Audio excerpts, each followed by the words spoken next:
Az Enterprise Group 2018-as második ipari digitalizációs szakmai napján vagyunk, ahol az ügyfelekkel az ipari digitalizációs portfóliónk újdonságairól és azok összekapcsolásának az előnyeiről tartunk előadásokat és esettanulmányokat.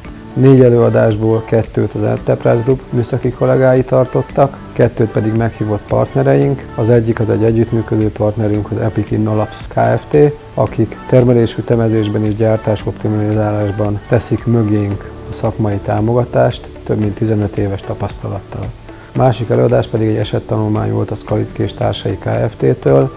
Hát alapvetően azt tapasztaljuk, hogy aki egy ilyen rendezvényünkre eljött, ő bennük megindult valami, elkezdődött egy szorosabb, folyamatosabb kapcsolattartás, nem csak a hagyományos KEDES tervezői kapcsolat, hanem újabb CAM, termelésütemezés, gyártásoptimalizálás, adatkezelés, projektmenedzsment kapcsán is.